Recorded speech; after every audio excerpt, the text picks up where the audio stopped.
lugubre, sinistre et glauque. Je pense qu'il s'agit là des mots parfaits pour retranscrire mon être. On dit souvent que les yeux sont le miroir de l'âme, qu'ils permettent d'entrevoir des choses inexplicables. L'obscurité donnait l'impression de dévorer mon âme, et le noir semblait vouloir m'atteindre avec sa lame. Frêle et émotive, petit à petit, l'intensité des flammes venait me noircir, afin de me faire grâce d'une force immortelle. Sous la pression des douleurs mortelles, j'aimerais, rien qu'une fois, céder à cette sensation. Sous l'emprise des mots quotidiens, je souhaiterais accepter ce présent que l'on m'a fourvoyé. La solution paraissait être toute trouvée, lorsqu'une simple photo me remémora que les ténèbres ne cherchent qu'à nous endoctriner, qu'ils n'œuvrent que pour leur propre intérêt, et qu'il ne s'agit pas là d'une vérité, mais d'un rêve étoffé. J'oublie alors cette possibilité en me replongeant dans mes désirs sombres et noirs. Les joies et les rires tentent parfois de m'atteindre, mais ils semblent si loin, si désuets, si froids, qu'ils ne parviennent jamais bien longtemps à me tenir. Parfois, je me pose souvent la même question.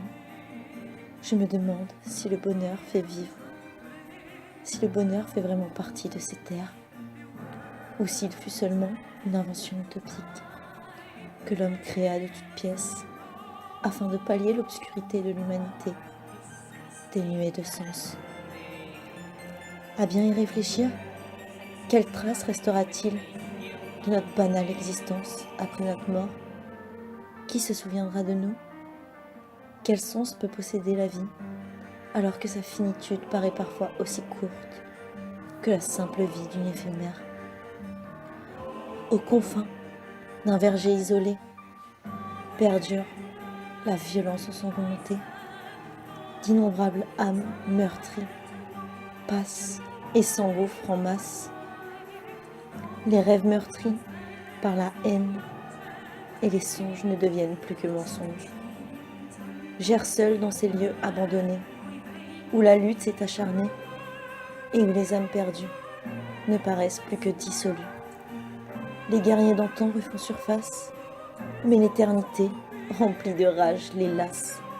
Ils œuvrent à présent pour les ténèbres, songeant seulement à vous briser les vertèbres, pour que votre âme finisse dévorée par les enfers.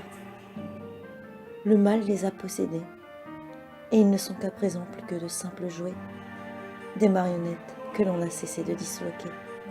Ces soldats vertueux d'autrefois, que l'on a brisés maintes et maintes fois, errent dans le plus grand désarroi, le vide et le froid. Leurs âmes se noient dans une marée empoisonnée par la violence et la haine, et leurs vertus se déchirent petit à petit lorsque les démons les avilissent.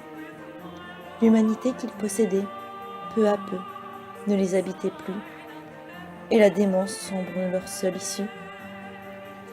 Plus rien n'est fondé, mais les blessures restent ancrées, car cette bataille ne peut se dissimuler.